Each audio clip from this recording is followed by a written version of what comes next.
Assalamualaikum warahmatullahi wabarakatuh.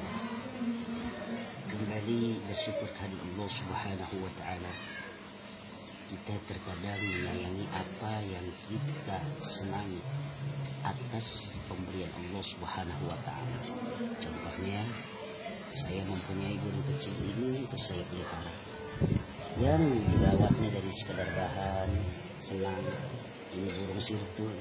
Cara perawatannya, kalau dia bisa mandi sendiri dia mandi, nggak bisa ya kita mandiin dulu. Ini contoh-contohnya.